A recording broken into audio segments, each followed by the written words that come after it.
చిన్నప్పటి నుంచి వింటూనే ఉన్నాము, మంత్రాలకు చింతకాలు రాలుతాయా, ఏం మంత్రాలయ్యా అని తరచూ అవహేళన చేస్తుంటారు చాలామంది. కోర్స్ మన వాళ్ళు కూడా అంటుంటారు. ఏంటి దీనికి మీ సమాధానం ఏంటి? ముందు ఇది ఇది ఒక రొటీన్ క్వశ్చన్, అవును, ప్రతి ఒక్కరు అడిగేటువంటి ఒక Yes. పనికి మాలిన ప్రశ్న అని అనుకోవాలి. ఎగ్జాక్ట్లీ. అంటే ముందు నా మంత్రాలు చింతకాయలు రాల్చడానికో, ఈ మామిడాకులు కోయడానికో, మామిడాకులు కట్టడానికో, మామిడికాయలు తెంపడానికో, బూజు దులపడానికో ఇట్లాంటి పనులు చేయడానికి కాదండి నా మంత్రాలు. నా మంత్రాలు ఉన్నది ఇలాంటి తెలంగాణ భాషలో చెప్పాలంటే ఇట్లాంటి చిల్లర పనులు చేసేది కాదు నా మంత్రం. రైట్. ఇట్లాంటి పనులు చేయడానికి కాదు నా మంత్రం ఉంది. ఓకే. నా మంత్రం ఉంది దేశ రక్షణ కోసం, ధర్మ రక్షణ కోసం, ఆత్మరక్షణ కోసం ఉంది నా మంత్రం. భగవంతుడు చేతులు ఇచ్చాడుగా, శరీరం ఇచ్చాడుగా, ఇంత పెద్ద దానికి కావాల్సిన శక్తిని ఇచ్చాడుగా, బుద్ధిని కూడా ఇచ్చాడుగా. చేతులతో వెళ్తాను, తెంచుకుంటాను, చేతులతో రక్షించుకుంటాను, చేతులతో కోసుకుంటాను. నా మంత్రం చేసే పని అది. ముమ్మాటికి నా మంత్రం అది చేయదండి. ఓకే. నా మంత్రం చేసేది దేశ రక్షణ, ధర్మరక్షణ, ఆత్మరక్షణ చేస్తుంది. అందుకే మంత్రానికి ఒక నానుడి ఉంది, మననాత్ త్రాయతే ఇది మంత్ర అని అంటారు. అంటే మననము అంటే స్మరణ. అందుకే వేద పండితులు ఎక్కువగా మంత్రాలు చదువుతుంటారు కదా. అవును. అలా మననాత్ త్రాయతే ఇది మంత్ర. త్రాయతే అంటే రక్షించినది. మననము ద్వారా, అందుకే స్మరణ చేయడం ద్వారా నన్ను రక్షించేది నా మంత్రం. ఓకే. అంతే తప్ప ఇట్లాంటి చిల్లర పనులు చేసేది కాదు నా మంత్రం. ఇలాంటి చిల్లర పనులు చేయడానికి కూడా కాదు నా మంత్రం.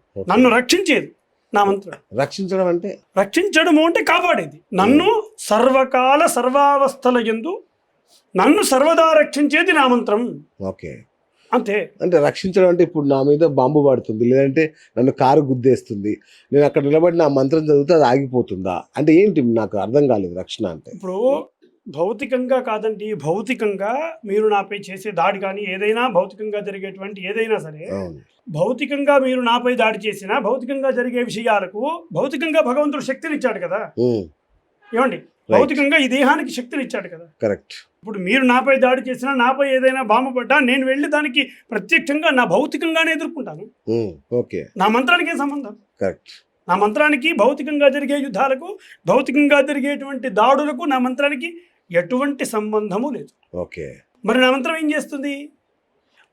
ఇలా భౌతికంగా జరిగేటువంటి దాడుల నుండి అనేక రకాలుగా ఎదుర్కొంటాను నేను. సాధారణంగా బాంబు పడింది అనుకోండి, ఏ రకంగా చెయ్యో పెడతాను, ఏదో రకంగా ఇంకో రకంగా ఎదుర్కొంటాను. లేదా మీరు నాపై దాడి చేస్తున్నారు అనుకోండి, నేను ఏ చేతులతో పెట్టి అడ్డుకుంటాను, భగవంతుడు శక్తి ఇచ్చాడు కదా. లేదా ఏ కాళ్ళ చేతులతో ఎదుర్కొంటాను, బుద్ధితో ఎదుర్కొంటాను. లేదా సామాజికంగా పోలీస్ కేసులు, శిక్షా స్మృతులు ఇవన్నీ ఉన్నాయి కదా, వాటి ద్వారా ఎదుర్కొంటాను సామాజికంగా. రైట్. కానీ నా మంత్రము ఇలాంటి భౌతికమైనటువంటి విషయాల పట్ల కాదు, ఆంతరంగికమైనటువంటి నన్ను రక్షించేది నా మంత్రం. ఆంతరంగికమైనటువంటి దాడుల నుండి నన్ను రక్షించేది నా మంత్రం. ఆంతరంగికమైన దాడులు అంటే కామ, క్రోధ, లోభ, మదమోహ, మాత్సర్యములు అనేటువంటి దుర్గుణాల నుండి నన్ను, అంటే ఈ పాంచభౌతికమైన శరీరం కాదు, ఈ భౌతిక శరీరం కాదండి నన్ను. అంటే అందుకే వేదాలు, ఉపనిషత్తులు ఏం చెప్తున్నాయి? బ్రహ్మైవ ఆత్మ. ఆ పరబ్రహ్మం ఏదైతే ఉందో అదే ఆత్మస్వరూపము అని చెప్తున్నాయి. అందుకే వేదసారమంతా అజమాత్మ అని వేదం అథర్వణ వేదం చెప్తుంది. అంటే నీవే ఆ ఆత్మవై ఉన్నావు, అజమాత్మ. ఆ ఆత్మస్వరూపమే నేను. బ్రహ్మైవాహమస్మి అంటే ఆ పరబ్రహ్మం ఏదైతే ఉందో అది నేను ఆత్మస్వరూపంగా ఉన్నా. ఓకే. కాబట్టి నేను అనేది ఈ భౌతిక శరీరం కాదు, ఆత్మ. అలాంటి ఆత్మను నన్ను సంరక్షించేది మంత్రం. నాపై ఆంతరంగిక దాడులు, కామ, క్రోధ, లోభ, మతమోహ, మాత్సర్యాలు చేసేటువంటి దాడుల నుండి నన్ను సంరక్షిస్తూ, దానికి కావలసిన శక్తినిస్తూ, నన్ను నేను దర్శించుకునే విధంగా అనుగ్రహించేది నా మంత్రం. అంతే తప్ప ఇట్లాంటి భౌతిక విషయాల పట్ల కాదు, భౌతిక విషయాల పట్ల చరించదు నా మంత్రం. అద్భుతంగా చెప్పారు గురుగారు. అయితే నా సందేహం ఏంటంటే, మరి అలాంటి మంత్రాలని మీరు అంటే బ్రాహ్మణులు కావచ్చు, ద్విజులు కావచ్చు, ఎవరైనా నీకు కారు వస్తుంది, నీకు ఇల్లు వస్తుంది, నీకు సంతానం కలుగుతుంది అని చెప్పి యజ్ఞ యాగాదులని, హోమాలని, జపాలు, తపాల పేరుతోటి ఎందుకు? అది మోసం కాదా అది చేయడం? మరి కాదండి. ఇప్పుడు మీరు ఒక కోరిక కోరుకోండి, ఏదైనా కోరుకోండి. ఓకే, మా ఛానల్ బాగుండాలి, మీరు మనసు కోరిక కోరుకున్నారు, ఏదో కోరిక కోరుకున్నారు. కోరికను చూపించలేరు. అవును. కోరుకున్న దాన్ని కాకుండా కోరికను చూపించగలరా? మీ కోరిక ఏమిటో ఎలా ఉంటుందో, దాని రంగు ఏమిటో, రుచి ఏమిటో, చిక్కదనం ఏమిటో చూపించగలరా? లేదు. లేదు కదా. కోరికను చూపించలేను నేను, ఆ, అది మనస్సులో పుట్టేది. ఓకే. ఇప్పుడు మీకు చెప్తాను, ఉదాహరణ చెప్తా. ఒక చెట్టు దగ్గరికి మీరు వెళ్ళారు, పైన పండు కనబడుతుంది, ఆ పండుని మీరు తినాలి అని అనుకున్నారు. తినాలి అని అనుకోవడం కోరిక. రైట్. అర్థమైనా? ఈ కోరిక ఎక్కడి నుంచి పుడుతుంది? మనలో ఉన్నటువంటి మోహానికి పుట్టే సంతానమే కోరికలు. ఓకే. అయితే ఈ కనబడుతున్నటువంటి పండుకు రూపం ఉంది, అది ఆధారమై ఉన్నటువంటి చెట్టుకు రూపం ఉంది, అది ఆధారమై ఉన్న చెట్టుకు రూపం ఉంది, అది తినేటువంటి నాకు రూపం ఉంది. కానీ ఆ తినే సమయంలో నేను పొందుతున్నటువంటి అనుభూతికి రూపం లేదు. ఓకే కదా. అవును. కోరికకు రూపం లేదు, అనుభూతికి రూపం లేదు. ఏదో బాగుంది అని ఇలా అలా అన్నప్పటికీ అది దానికి రూపం లేదు కదా. దీనికే మన మహర్షులు ఏం చేశారంటే దైవత్వాన్ని ఆపాదించారు. ఓకే. ఈ మనస్సులో పుట్టినటువంటి కోరికను కామ లేదా ఇచ్ఛ అని సంబోధించారు. అవును. లేదా ఈ అనుభూతిని అనుభవ అన్నారు. ఈ రెండింటికి దైవత్వాన్ని ఆపాదించారు. రైట్.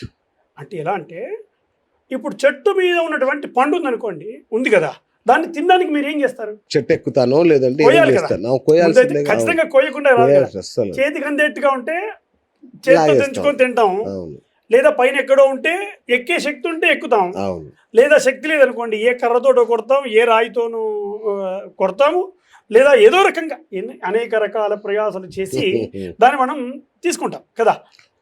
అదే ఈ పండు తినడానికి మనం చేస్తున్నటువంటి ఈ ప్రయాస ఏదైతే ఉందో దీన్నే హైందవ ధర్మం ఏం చెప్పింది అంటే దీన్నే యజ్ఞము అన్నది. నేను పండు తినడానికి చేస్తున్నటువంటి ఈ ప్రయాస మొత్తం దీన్నే యజ్ఞము అని సంబోధించింది. ఇక్కడ చాలా మందికి చాలా ప్రశ్నలు వస్తాయి, మామూలుగా వితండంగా. ఏమేమి ప్రశ్నలు అంటే, ఏమండి నాకు కదా స్వతహా శక్తి ఉంది, నా శరీరంలో శక్తి ఉన్నప్పుడు, నేను కదా శ్రవించి పైకి చెట్టెక్కుతున్నప్పుడు నేను ఎందుకండి భగవంతుడికి పూజించాలి? నా శక్తి ఉన్నప్పుడు నేను ఎందుకు పూజ చేయాలి భగవంతుడికి కదా? నేను శ్రమిస్తే కదా నాకు పంట వస్తుంది, నేను ఎందుకు ఆ సమయంలో భగవంతుడికి పూజ చేయాలి? ఇది సూపర్ ప్రశ్న. ఇట్లా ఇదొక ప్రశ్న. అలాగే ఇప్పుడు నా కుమారుడు ఉన్నాడు, వాడు రాత్రింబగళ్ళు శ్రమించి కష్టపడి చదువుకుంటే కదా వాడికి ర్యాంక్ వచ్చేది. నేనెందుకు పూజించాలి వాడి ర్యాంకు కోసం?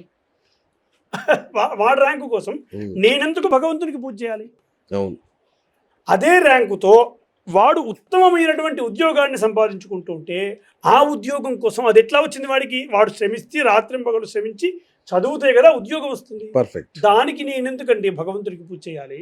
అలా వచ్చినటువంటి ఉద్యోగంలో రాత్రింబగళ్ళు శ్రమించి రూపాయి డబ్బు కూడబెట్టి ఆ డబ్బును తీసుకొని పోయి ఏ బ్యాంక్ దగ్గరికి వెళ్ళి అక్కడ లోన్ తీసుకొని ఇల్లు ఏదో కొనుక్కున్నాను, ఆ గృహం ఈ రకంగా పొందేటువంటి గృహానికి నేనెందుకు భగవంతుడికి పూజ చేయాలి కదా?